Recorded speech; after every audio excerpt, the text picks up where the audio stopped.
so the theme of the podcast, like when I first sat down, I was like, all right, what do I want to podcast about? The theme was failing forward and Mhm. learning through failure and also like work life balance. So one thing I wanted you to talk about, touch base about, was you're a military spouse. Yeah. Um, talk about how hard deployment is on a working agent. It's it's really tough. It was probably my biggest fear going into this most recent deployment because we were at such a intense like op tempo with work. It felt like we were always showing, we are out every day. It was me calling my neighbor or my husband to come home early to get the kids off the bus because I had to drive somewhere, I had to be somewhere, and I was really freaking out about it. It's just there's just a whole nother level of stress with deployment because not only is your spouse gone, so you're doing it alone, but the kids just they don't do great. They don't do great with dad missing. They're frustrated a lot. They're irritable. It's just like their behavior shifts a lot, which is not uncommon. And I wasn't unprepared for it. But no matter how much you talk about it and know it's going to come, it doesn't make it any easier. So not only was I stressed about him being gone and maintaining a level of communication, whatever level possible, depending on where they are and what they're doing, but I was also stressed about keeping my level of work up so that like I wasn't, we weren't making any less money, and keeping the kids busy and occupied and being there when they needed me. It's just a lot to take on. It's I definitely internally made myself. I don't want to say I pulled back from work because I didn't have any less clients, but I got to a point where I wasn't gonna let anybody who just wanted to see houses without getting pre-qualified or to just, like, waste my time, essentially. I know that sounds really bad, but if people were gonna waste my time, I just told them to stop up right up front. Well, that's one thing that always fascinated me is that like whenever you have a family that's buying a house, Mhm. um, obviously we want everything to be about them. Like Yeah. they're the central focus. Their needs are important. But like people when they get into home buyer mode can turn into animals. Yeah. And like a lot of times they forget like hey, you're also working alongside like mothers, spouses, Mhm. friends, and it's not like any of our personal life is more important or takes precedent over you know their needs as a buyer, but also like at the same time like we're people too. Yeah. Yeah. Yeah. But okay, so have you ever had like talk about a time when you were working with the buyer, and it can even be like don't think it has to be like a deal that we work together. It could be any deal. But think about a time when you were working with a buyer and they just like had no empathy for like you as like a working mom. Um, I did have one client. This was the start of me being like, I'm done. I don't give a fuck. Um, yeah, no. So there was two that I can think of. One of them did never actually buy. Like that one's been such a headache. Um, but he would call me at all hours of the night, like call or text. He would want answers immediately. I remember at one point we were just putting offer after offer after offer. I think we had gotten one or we were negotiating one, and he ghosted me for like 2 weeks. And I had no idea what happened to him.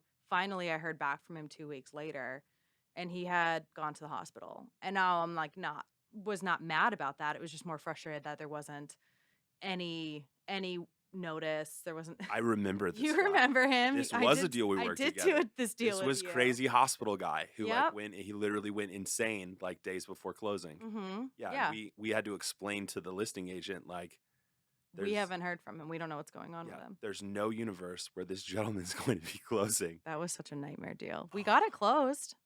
That deal did close. how? You worked your magic, honestly. And it was like every day it was just him getting pissed off at me, and I was like, "Dude, I we've done all we can do. We just have to wait for the loan to finish." And like didn't he like I don't want to say lie, but didn't he fill out some wrong information on his initial application? Um, Something like that too. So there was so many layers of just stress, and he was so pissed at me. He was pissed. And this is something I find with a lot of buyers near the very end of a transaction is they find the teeniest thing that they won't let go of. Right now, it's some at one of my listings, it's some, debris and leaves in the backyard. They're like, "We want that cleaned up." And like, we're supposed to close tomorrow, and he's harping on that. And I'm like, "It's just like it's a pile of leaves. We'll get it taken care of." But he was so worked up about the water heater at this house. Oh my gosh. Could not let it go. And we were like, "You're getting a home warranty. You got all the other repairs done. Like the sellers are just not going to touch this water heater. And you either want to close on the house. You have to close." I think we were like still just like a week out. We were so close to the end of it.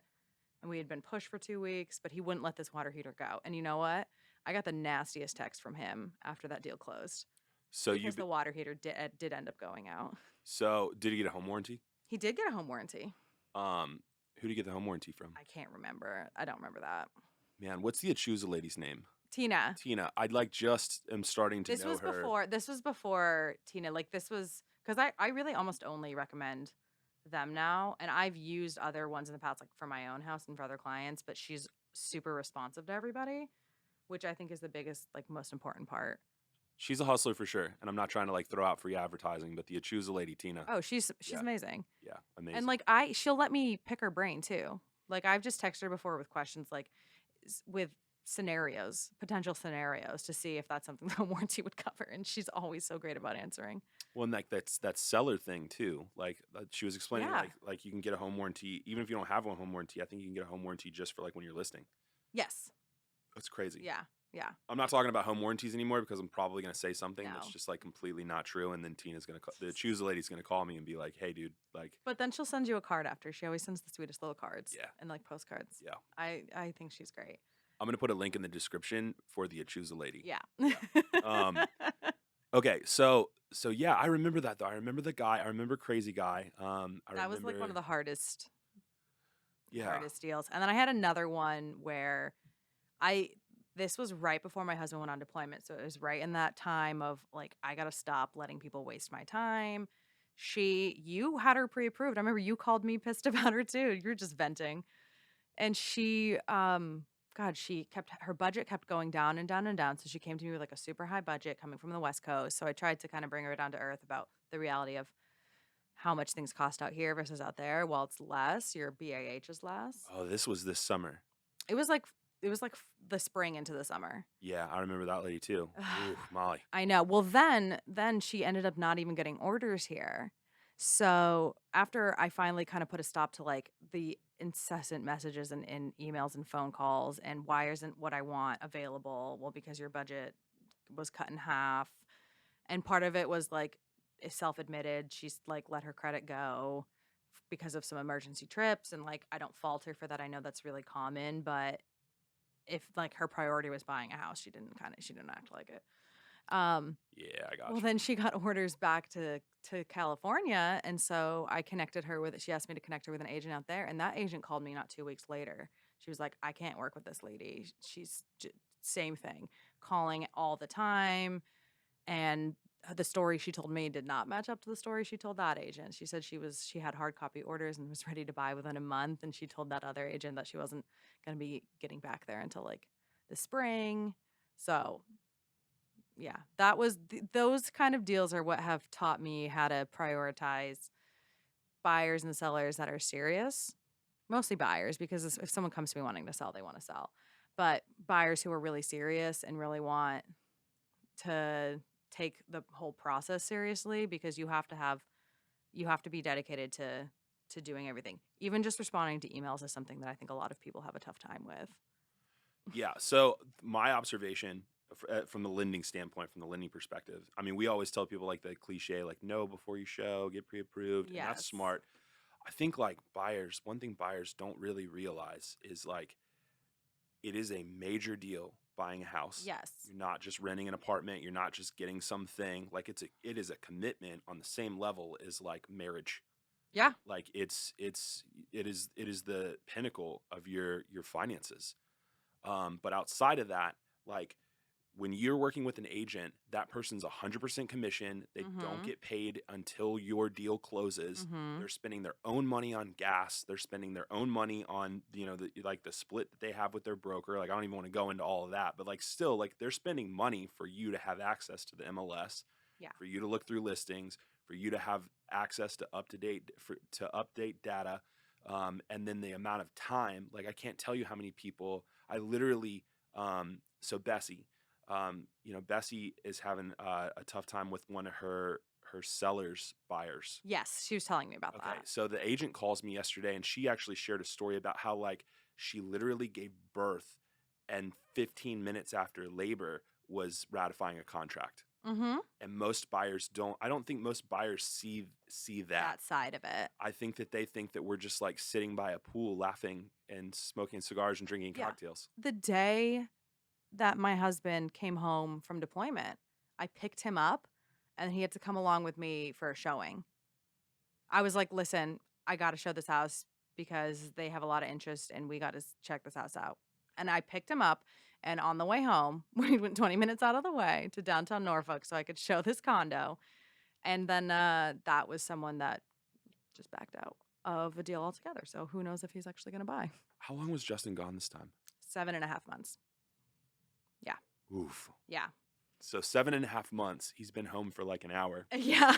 So you had the wavy TV 10 moment. Y'all had the sign, and No sign, no sign. We when do does find that that kind of cheesy, but when does that end? Because I feel like that's the signs? I'm not trying to be like mean, but like I feel like year one of a Navy family. There's a sign and flowers and like 10 kids in a semicircle, and like husband or wife runs off the boat, embraces their long lost lover, stars connect, and then like year three, it's like, what's up? We have to go to Sam's Club. We're out of chicken nuggets. Right?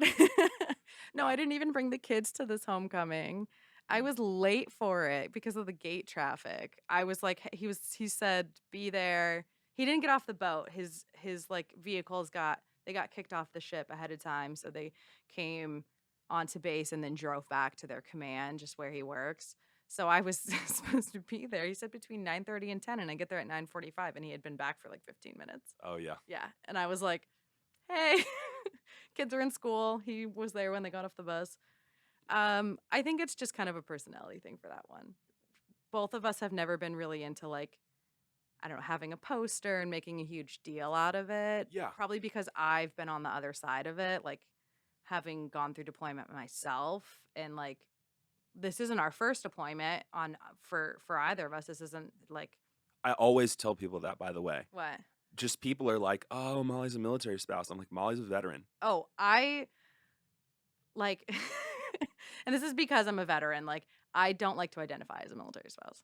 I do obviously, I am, and I'm living this side of it, and that's our life, and I have no issue with it, but, like, spouses do there is, like, a stigma about a lot of spouses, and some of my closest friends I'll say are it. I'll say it. veterans. They're crazy. That's the stigma. They're crazy. Yeah. Military spouses are crazy. Yeah. Guy or girl.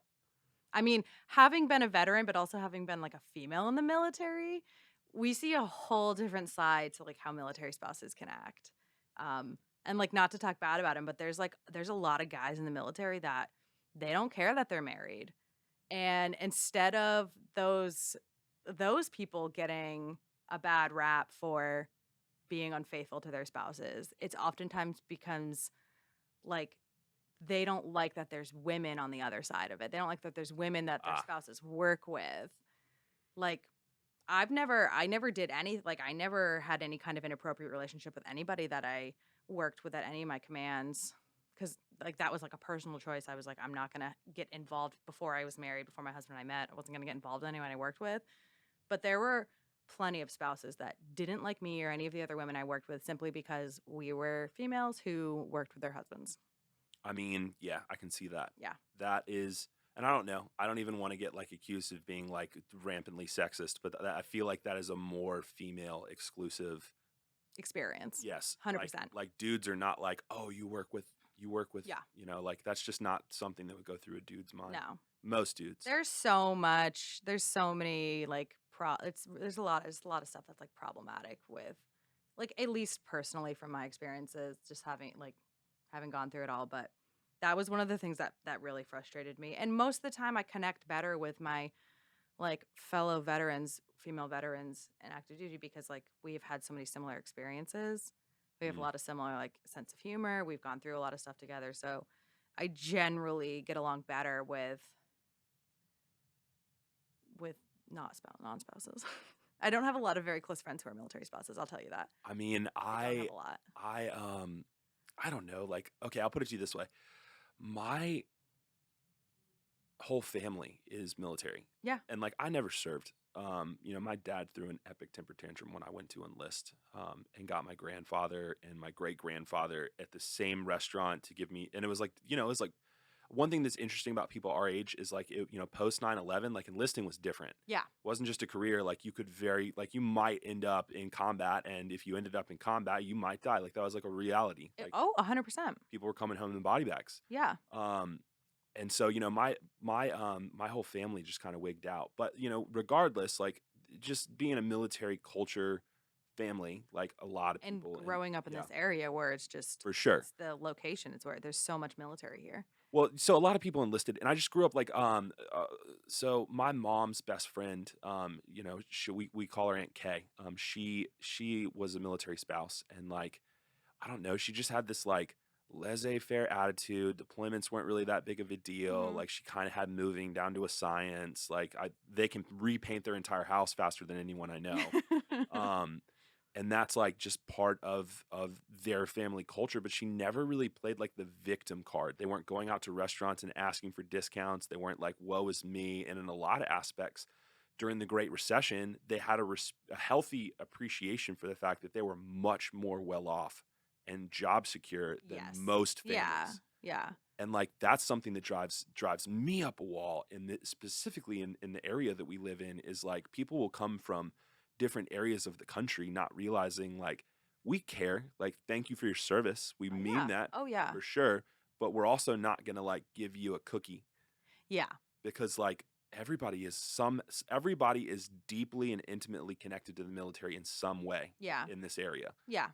So I call it hero complex. Like a guy coming from, I'm not trying to pick on everyone from Mhm. Oklahoma, but like a guy comes from Oklahoma, and like maybe back home at his local bar, like it's like, oh my gosh, Kenny's serving Oh, America, yeah. and like turn Free on the beers all free night. beers all night, turn on the Kenny Chesney, like, oh Mhm. my gosh, Kenny, thanks so much for, and then he comes here, and it's like, bro, you're just like, you're literally another crew cut in a Yeah. Tacoma. Yeah. Like The Tacoma's so true. So true. I just saw a thing on the internet that was just like, crew cut Tacoma Van Houston shirt. Yeah. Oh gosh, I mean, my husband got a call one night from a state trooper. I want to say it was in Oklahoma. And he was calling because it was one of his guys who had gotten pulled over for DUI, and he was like, "Listen, he's like, he's serving our country. I'm going to let him go. I just wanted to give you a heads up. I'm going to give him a ride home." And my husband was like, "Oh, okay." And when he got back to the command, he's like, "You got to know how lucky you are that that cop felt that way. That doesn't happen anymore." I That was in would shock. that would never happen in Hampton Oh Roads. gosh, no. Oh, absolutely not. Absolutely not. I was like, my jaw was to the floor when he was like getting this phone call. I was like, this can't be real life. But Yeah. there's still places that are like that, and I don't think it's a bad thing to like appreciate our military. I mean, there's a ton of sacrifices that you make on both sides of it. Like I had my eyes opened up a lot once I got out of the Navy and just was a spouse when my husband went through chief season. Like that's when I really started to realize how much weight is on a spouse's shoulders. Maybe not all the time, but through a lot of things. Like like he was home, but he wouldn't get home until 9 o'clock, 10 o'clock at night, and that was temporary. But that's when I was like, wow, this is so much. Like I was involved with that every step of the way, just because he needed help and he wasn't able to cook dinner, so I had to have food ready for him. Like he was getting up and leaving I at gotta 5 a.m. say how proud everybody is of Justin, because I remember when that was a conversation, when like y'all were as a family thinking about him taking that career path. Oh, he is the most impressive part of me.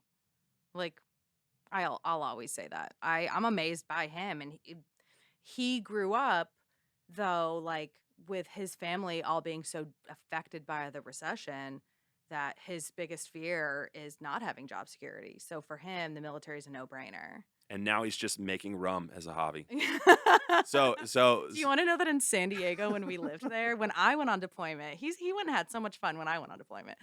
He started making moonshine mm, in our apartment, and one of our good friends was a DJ, and, like, at this time like, he's kind of blown up now. He DJ'd our wedding, but, like, at the time, he would DJ all of the concerts, and there's, like, every year when the country concerts would come, the radio station would sell, like, a whole ticket package for every single country concert.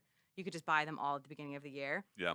So he would DJ all of the concerts, and he would take this moonshine that Justin made, and he would just, like, pass it out to all of his friends. So Justin made, under the table, a pretty penny that summer just making moonshine, homemade moonshine, and our friend Cameron buying it and just giving it out to all his friends at the concerts. I mean, That's well, how his rig started. so your epic Halloween party. Yeah. I was just like, Justin, this rum is like really good. Isn't it And he good? looks at me and he goes, "This is what I do in my free time." He And I was like, did. "All right, okay, I approve." He can't sit still. I think that has contributed to his success in his career in the military is that he can't sit still. He has to be working on so you know how many motors we have in our garage? I mean, We have 8. that's not enough. No. He's making and he brought another one home when he decided to build a go-kart Why for does our he have kids. 8 motors? 'Cause he's a mechanic. You know he's a mechanic. I mean, I know that, but like, what are y'all doing over there? Oh, he's not doing anything with him right now. He's building a robot right now too. That's pretty cool. You know he loves the show? Him and my oldest love BattleBots. Oh, who? I mean, Oh my What? god. Okay, so They're building one. BattleBots is kind of like monster trucks. Like everybody's afraid to admit they like it, Oh, it's but awesome. it's awesome. It's It's like awesome. it's like an integral part of our culture as a country. Yeah. Thousands of I mean, it's years, literally robots fighting each other. yeah, Like thousands of years will go destroying by, themselves. and BattleBots will be what America was known for. And like the reason I started watching it, I think I walked by once when my husband had it on with my son. My oldest brother went to WPI in Massachusetts, and they were in the finals. Their college robotics team had their robot in the finals. So that was the first one we bought too, because they have mini ones that you can battle with a little robot. So that we have like 8 of them for the kids. That was the first one we bought them was the WPI robotics BattleBot. So mini BattleBots. Mini BattleBots. And they work and you can fight them. That's crazy. We have I think all of them. Huh. Yeah. I want to Amazon BattleBots right now. You can do that. Okay. So let's segue it really quick Yeah. because I know you have to run probably in like what 15 minutes. Yeah, I say Um, that so I can give myself time to walk to my car. But Yeah, I we've know. got time. Town center gather. So you texted me on the way up here. Everybody, if you've never been to gather, the entrance is kind of like a secret. I parked on the other side of the building and I saw the name and I was like, do I have to go through the brewery? I really thought that there was like an entrance through there because I That didn't would see be it. so cool Yeah, that's what I thought. if it was just like some weird elevator door in the back of the In the brewery. back of the Yeah, brewery. that would be so Yeah. cool. But no, it's next to the Fringe Bakery, which is really good. I need to learn the name of that place. Have you had the cinnamon rolls? I have. We went over Bessie and I came over like right when they opened. Yeah. So good. Well, so like it'll be a much bigger deal next year, but I decided that Bay Coastal Mortgage cares intimately and deeply about National Cinnamon Roll Day. Oh. So next year we will have. I like that. Yeah, we did 10 office pop buys. I spent probably $300 on cinnamon rolls and was just driving around Hampton Roads. Like, did you know it was National Cinnamon Roll Day? What's crazy to me is that I walked into a couple bakeries and we're like, hey, can I get 4 dozen cinnamon rolls? And they were like, are you fucking insane? And I was like, it's National Cinnamon Roll Day. And they were like, what? And I was like, you're a bakery. And they didn't know. And it's just, I was like, all right, so we need to put It's- more emphasis into raising awareness of about National Cinnamon National Roll Day. Cinnamon Roll Day. That's Yeah. right. For sure. But no, hey, so I mean, you've obviously expressed interest in being like one of our frequent guests. So I mean, love to talk. Yeah, I I don't mean, talk about anything. I mean, we definitely want to have you on when another guest is on, just because I think the things that you interject into conversations are hilarious. Oh, good. Yeah. But for the just to kind of wrap today up and put a bow on our conversation, let's talk really quick about the pandemic because like everybody coming on, like I just want to get their perspective about. I mean, what was the pandemic? Give me the Molly version of the pandemic. Um, I was panicking, but I panic about a lot of things. A I was pandemic. panicking and it wasn't about work actually. It was just more on like a personal level. I was like, this is so scary because we've never lived through anything like this. Obviously nobody had, but I was just like so out of this world scared of like getting sick and dying. Didn't happen, obviously. Very thankful that when we did get COVID, it was pretty mild. I think we got what the Delta variant, which was like a year and a half later. Last Christmas is when we got sick. How lucky are you? Right? I got COVID and then ended up almost dying in the hospital and ending up with a lifelong disease that everybody's going to assume I got because I'm fat. No, I honestly like am super thankful that we did have a mild case of it. And like it was rough, but it wasn't I had other friends that had it and they were down for a lot longer than we were. Um Did you lose your taste and smell? no, I will say that there was a couple of days there where everything just didn't taste as good. I was like, this doesn't taste as good as it normally does. It doesn't Mm. taste like it just was like almost like muted, but I didn't ever lose it. Which was one of the reasons why when I first got sick, I was like, there's no way it's COVID because I didn't lose my taste or smell. But um I I remember did have a deal going on right in the middle. Like we were like set to close like a week or two after they shut everything down and it put the deal on hold. And that was when I was like, okay, is this just going to be kind of like a standstill for a while? And this is how I, make money to pay our bills and everything, but like because my husband is active duty, we are not solely reliant on my income, so I was like I made myself like okay with that if that was the case. But that was the only deal I had an issue with that year because then it just kind of exploded. And I think it was the end of July, beginning of August when our area kind of started to notice the like frenzy that was beginning. And I I was like, Which frenzy? okay, Because this was like the rates stayed low. And that was when we started to realize that they were going to stick around for a little bit because at the whole time over the summer, it was like, we got to, you had to like, you had to lock that rate as soon as you could. We didn't know if they were going to go up. We didn't know if they were going to, it was, yeah, I remember there was a Marine I was doing a deal for and I quoted him 1.875. holy shit. And he was like, I just want to see if they can go lower. And it was like, I'm Holy shit. very hesitant to ever say to a consumer, like, you're being dumb. But I literally looked at the dude and I was like, you're being dumb. That's insane. They're not, the likelihood that they will go lower is pretty low. And you are undervaluing what we've done Yeah. to secure that rate. Yeah. And he was like, I don't understand. And I was like, shop me. Go check a couple other banks. Once he checked with a couple other banks, he was Yeah. like, okay, yeah, I want to lock the rate. Yeah. Because I think he saw like the value of the broker channel, like Mhm. how our pricing has always been very skinny. But that was just kind of the culture of real Yeah. estate. It definitely kind of like hardened me a lot. Hardened to like the rejection, hardened to the like those hard conversations you had to have with your clients. Cause can't tell you how many offers I wrote for any one client, like over 10, 20 offers depending on their price point. It was insane. But when this is when I was almost, I don't want to say I was thankful, but it kind of was like bittersweet. Everything kind of shut down. So it made it a lot easier for us to get super busy, like on a personal level. My husband wasn't going anywhere. He really wasn't doing anything. I think he had one underway when he transferred to his ship. He wasn't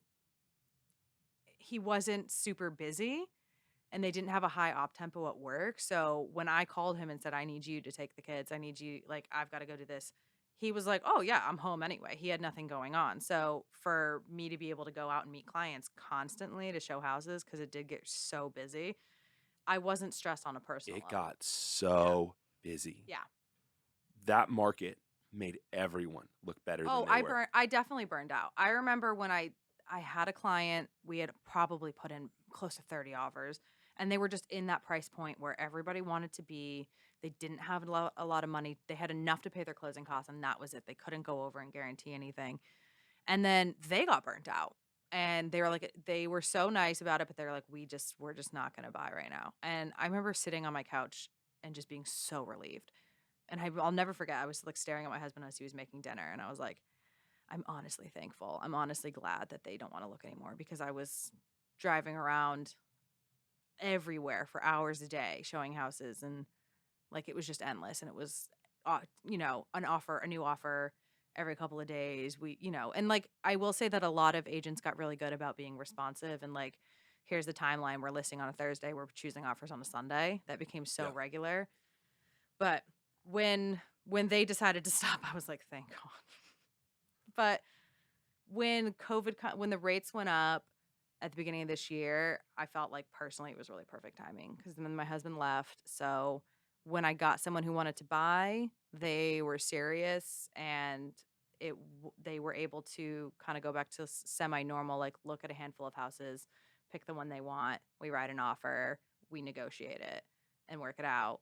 And then I've also had a lot of sellers this year that just bought during COVID and decided to sell. So it was kind of good timing for me to be feeling the burnout, because I don't want to say it got easier, but the stress of the frenzy was lifted. And that was probably the best thing for myself. And I know for a lot of agents, not having to kind of just like be exhausted every single day, because you have to be checking all constantly. You have to be Well, not moving so everybody quickly. signed up to be a top producer. Well, exactly.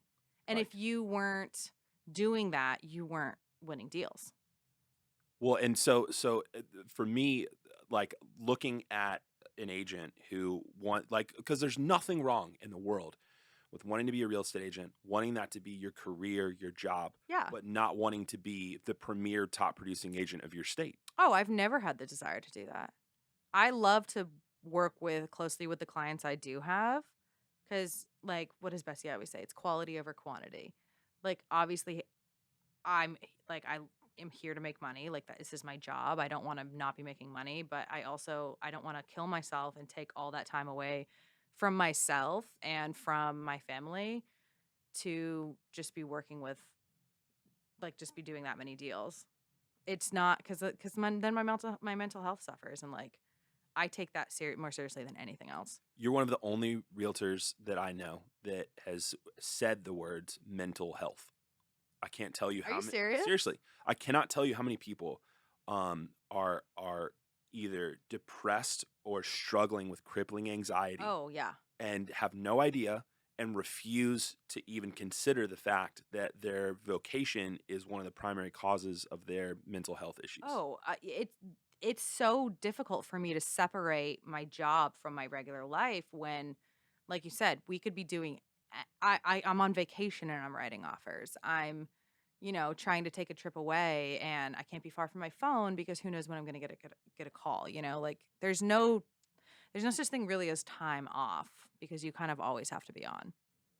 I mean, that is the unfortunate reality of What did we always say? Like, if you want to get a client, go on vacation. if you want to get a client, go on vacation. Yeah. Do you remember when I went to Whitley and I went to the Keys and Yeah, I do. I do. yeah, Because I and called you. Thomas and Sarah came with us. Yeah. And Thomas posted a picture of me on Instagram, and it's like me sitting by a pool. My entire family's behind me drinking beer and margaritas, and I'm Yeah. literally hunched over a laptop, like Yeah. trying to lock a deal. Well, that's why so many agents, I don't want to say this, so many agents drink, is because we just get really good at juggling, like having a drink to be able to relax and then also still working. Yeah. I can tell you how many times I've negotiated a deal with a glass of wine in my hand. Yeah. Like, Well, so I also will tell you like the amount of people who are struggling with alcoholism in our yeah. industry and have no idea. That is what I was talking about with Bessie earlier today. Yeah. Like, how many people, like, a career like this, if you are not good at managing your work life balance, and if you're not, I feel like if you're not prioritizing your mental health and your self care, that's what my therapist always tells me. He's like, you have to practice self care. If you're not doing that, it's so easy to fall into just drinking regularly. Yeah. Like, I have caught myself more than once, like, the end of the night being like, I feel like I need a glass of wine. And I don't like that. I don't like when I get like that. Yeah, And that's when I try to pull back and focus on myself for a while. not a big drinker. Yeah. Not a big drinker. I do like other like I'll like for me personally, I've never had a problem with pot. Um, not a pothead, but like Enjoy it. I would rather that than a beer or it's just not my thing. And it's Yeah. not because I have any problem with it or it's not because I struggle with alcoholism or anything like that. It's just not. I was never my preference. Yeah. Um, but I can tell you, like, I am hearing the word need a lot more More. attached to not like, hey, do you want to go get a drink? Or Yeah. hey, would you like a glass of wine? Or Yeah. it's like, oh, I need a drink. The only thing I need is carbs. Like I want it's bread. That's what I need.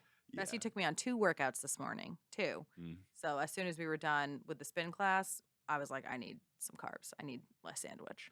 And I had a pancake. I could talk for an entire podcast about dietary choices. Like that has I been know. the center focus of my entire life for the past year. And like, geez, we got to talk about that one day. Yeah. Yeah. I am not good at like I don't want to say I'm unhealthy. I'm not good at making healthy choices because I'm very good at it. I just like I if I restrict myself, that's when I start to go crazy. Like It's just like the beer. It's like yeah. you need.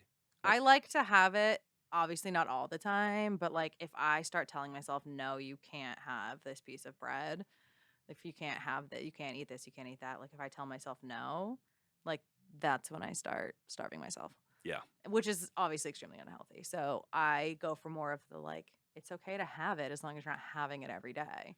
Yeah. I philosophy. Like I won't allow myself anything is mine to enjoy. Anything. Yeah. But Yeah. I won't allow myself to be a slave to anything. Yeah.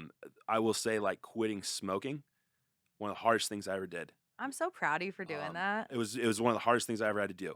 So not smoke, and like my grandma smoked, my dad smoked. A lot of people would see that and be like, "Isn't your family disappointed in you?" And I would be like, "Actually, it was kind of encouraged. Yeah. Like it was a family culture thing. Like everybody smoked. Like I kind Yeah. of felt left out. Like when you would go outside, And they'd all be chatting. yeah, and Like, you're just like not welcome because like it's that's why the culture of smoking, like in the military, is so popular because you could take a break and go for a smoke, and that's where everyone hangs out. yeah, Is the smoke pit. for sure. Like And you feel left out, you but do, you feel left yeah, out. Like I would go because I don't smoke, and like my husband knows this, but I can't stand it. Like if I have like a handful of times caught him smoking, and I'm like, you better cut that shit out. Like that's a deal breaker for me with him. But he's like that's where all the fun stuff happens. And I would when I was on deployment, like if I needed a break, I would go stand out there with everyone. yeah, Cuz I'm like that's where people have fun. So it's really like it's just so easy to fall into it. I can see that. yeah. You have to really choose not to Well, or work really hard to quit like you did. Like you have to work really hard. yeah, like I said, just not being a slave to anything. Like Yeah. I when I decided to quit, I just had to take a step back and go like, I need to break the mental slavery of like Yeah. I need this because it was literally like ingrained in how I spent the time of my day. Yeah, you planned it around your smoke break. Yeah, exactly. And on top of that, like it was killing my health. Yep. It's getting more expensive by the day. Yeah. When I started smoking, I was like probably like 16 or 17. Not proud of that, but it's the truth. Yeah. Pack of cigarettes was probably like $5.70.